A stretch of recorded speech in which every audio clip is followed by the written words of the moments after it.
Hey guys, welcome back to my YouTube channel. So today we are sitting with my friend Travis Richey. Hi. And Travis is an actor, sketch comedian extraordinaire. French. Yeah, I mean, Très bien. I try to be welcoming and inclusive, Sure. and I celebrate your successes. Oh, well, thank you very much. You also have been very successful recently, too. It's been good to watch. I try. I want to talk about your role on Pretty Little Liars because I feel like that's the most prominent so far. And that's the thing you were excited about. Yeah, when I found out that you were on Pretty Little Liars, I was like, what? I know. It was one of the most fun things I've ever done. I watched the clips again on the way over here We want to roll a clip? Here it is. I was surprised when you girls pulled up. People don't come here much anymore since they built the interstate. Sign here. Welcome to the Lost Woods Resort. Mary Smith. All of your scenes are with the girls. Yeah. Was that like intimidating? How did you handle that? No, I wasn't. I didn't really watch the show. I wasn't a big fan. I'm much more of a nerdy type. I know. I had just done Community, which was way more up my alley. I was much a bigger fan of Community, and but I went and auditioned for Pretty Little Liars, and it was the role as described was a Anthony Perkins in Psycho type role. So it was supposed to be. I can see that. Yeah. Apparently. It was only the second season finale, but apparently it was a theme for them now to have a Psycho-themed season finale. Yeah, and so absolutely. I don't know what the first one was, but this one was Psycho. And so to prepare for the audition, and it was very clear from the text that it was all about, there were stuffed animals, it was all weird talk about his mother and stuff like that. So to prep for the audition, I researched Anthony Perkins and his performance. I watched Psycho again to get just a kind of a feel for it. And it's amazing because if you haven't watched Psycho recently, Anthony Perkins' performance is one of the best performances in the 20th century, in my opinion. So you're saying you prepared for the audition. That helped. God, that's what I'm doing wrong. I know, you should definitely prepare. You should definitely prepare. But I watched Psycho again, and then I kind of researched his research for the role. And one of the things that I found out was that Anthony Perkins made the decision that Norman Bates was always eating something. So there are scenes in which they're having sandwiches, where he makes sandwiches for Marion Crane, but then every other scene he's carrying a little bag of candies, and I found out that they were candy corn, is what he's carrying. And so on the way to the audition, I actually stopped at the store and bought a little bag of candy corn and took it into the audition with me and was munching on it while I was auditioning, which is dangerous. A big choice and a dangerous choice. A dangerous risk. I've heard several times that casting directors don't like when you use props, and Yep. you shouldn't, because what if you drop it? What if it doesn't go as planned? Yeah. What if they just hate it and they're like, don't do that? So generally speaking, if the character's on the phone, you can use your phone. Yeah. But otherwise, they generally don't want you having any other props. And so it was a risk, but it was a calculated risk. And when I got done with the audition, the casting associate who was reading with me goes, "That was genius." And I was like, I bet that made you feel great. yeah, totally. I would have And been like, inside you're like, yay, and you don't want to let yourself get too happy about it, because ideally when you're done with an audition, you want to let it go. You want to be like, okay, that was it. I'm not going to get it. Just move to the next one. you went in thinking that this was going to be just a one episode. It was supposed to be. And this is my favorite part of this story. Yeah. So obviously it turned out to be more than one episode. Mm-hmm. What was your reaction when you got the call and they were like, hey, we want to bring you back for season 3, right? Yeah, so what happened was the episode that I filmed first was the season finale of season 2, and the day I was shooting was the last day of shooting. It was a really long day, like 15 hours long. Wow. And I had, I think, 3 scenes to shoot that day. And at the end of the whole day, the writer and the director both came up to me and said, "That was incredible. We've got to write you into season 3." And of course, again, An actor's dream. again, a totally amazing thing to hear. But you also keep it in check. You're like, okay, that's great. I'll believe it when I hear it, when I see it. I need the proof first. Exactly. And so I happened to one of my fans from Community was actually a writer's assistant on PLL. Oh. And so he kind of let me know that they are writing you into season 3. You also have your own YouTube channel where Mm-hmm. you write sketches and you produce them and you perform in them. So I wanted to talk about that a little bit because that's a we little bit of roll a a clip? different hot. Yeah. Definitely. Let's roll a clip. That's not fair. It is, because this isn't the real you. This is just a copy of your mind that's been uploaded to the cloud. So you're in prison digitally forever in the cloud, for all time, pregnant, in jail forever, digitally forever, in the cloud. So there it was. So it's a little bit of a different hat going from acting to writing, especially sketch comedy. Sure. I wanted to talk about a little bit what your process is writing these sketches. Do you write them yourself? It depends on the sketch. I actually came up through the sketch program at Acme Comedy, which at the time was probably one of the best sketch programs in town.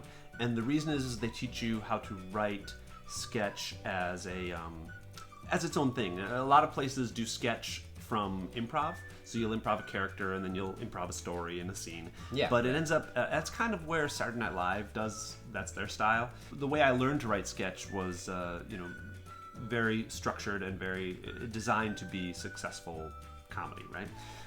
But it's also storytelling. So you're having a beginning, middle, and an ending to your story, and you're also having I learned 4 pages is about the max you want to do. Wow. Okay. Ideally less, because you want to get in, get out, and tell your whole story in a short amount of time. Yeah. You mentioned Community a lot, and you also have your own sketch comedy YouTube channel. Yep.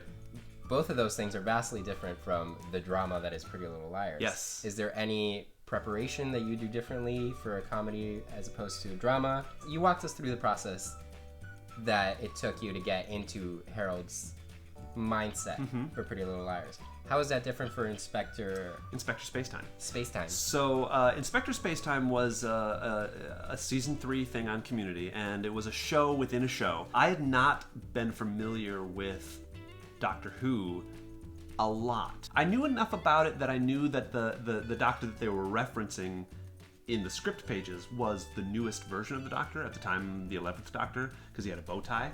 Okay. And which changed actually to an ascot in Inspector Spacetime. But and so I just watched his first episode. It was all on Netflix or something like that, and it was just an episode called 11th Hour. And I watched it, and I was like, oh, it's actually pretty good.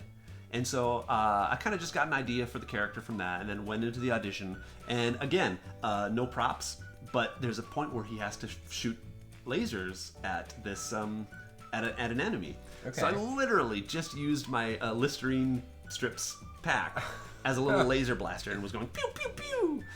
You made the sound effects also? I think I did, and the trick is to commit. That's the deal. Well, that's amazing. Congratulations Thank on you. all your success, and Thank you clearly have a substantial fan base. A little bit. Yeah, I actually think yours is bigger now. I don't know. We hear a lot of success stories in Hollywood, and people seem to only want to talk about when you achieve something, and what's glossed over a lot is the hardships and how hard it is to actually succeed and what the barriers are. You are coming at it from a different perspective, I guess, and a different origin story, I want to say, than the rest of us, because you are a differently abled actor. Kind of. So, and this is one of the reasons I chose this side of the couch, is because I have Bell's palsy. So, this side of my face has a bit of a paralysis, and I've had it since birth. It is definitely it's definitely something that is a challenge for a lot of reasons. Putting myself, first of all, I started creating content for myself on YouTube before I ever got TV work, because I needed to act. And you probably understand the feeling. Yeah. If you need to act, you just can't wait for someone. And so It's like an inherent creativity that's like crying to come out. It's Yeah. like, what can I do? exactly. So you just... I feel like it's what I was put on the earth to do. Well, here's something to understand. When you see me on film or on camera, what you see is the way the world sees me. What I see when I look at myself on camera is backwards from the way I usually see myself in a mirror. Does that make Okay. sense? So because my face is more asymmetric than most people, it's a bigger difference when I see myself on camera. Does that make affect sense? like your confidence or how you... How to phrase this? I have come to recognize that I recognize my attractiveness and my handsomeness, whatever, without trying to be too like Oh, self-aggrandizing. come on. I don't. But like, when I look into We're a mirror, actors. We're all a little bit into ourselves. sure. But when I look into a mirror, I can feel good about myself, right? When I see myself on camera, it's so different. My smile is on the wrong side. The wrong eyebrow is moving. I hate it. And so it's one of the good things that came from doing my own work is because I was editing hundreds of hours of footage of myself. And it kind of got me used to seeing that side of myself. Would you say that producing your own work and watching it back helped you familiarize yourself more with what your face can do and what you can bring to a television show? Or Yeah, exactly. So your face is a big part of your tool and your voice. And so to see how you're using that versus how you think you're using it can be different. And so you see your little quirks. You see that, oh, I do that breathing thing through my nose, and it's weird. Or my eyebrow is super expressive. I have just become hyper aware of everything my face is doing right now at this moment, and I'm like, oh God, he's right. Well, what is my eyebrow doing? Exactly. Well, I mean, my eyebrow's very expressive, and I tend to use it a lot. But the other one doesn't move, and so that's really. It's not, it can be good, but it also can be bad. You should always be aware of what your challenges are. And Bell's palsy is by no means my biggest challenge. You know, being a poor kid from Wisconsin is probably the bigger challenge because 95% of the successful people in Hollywood either came from money or a family that was already in the industry. That's just a fact. But it doesn't help to complain about that fact, but you need to be aware of it. And the same thing with the Bell's palsy. It is what it is. And if I'm going to be an actor, I can't change that. And so it doesn't help do any good whining about it.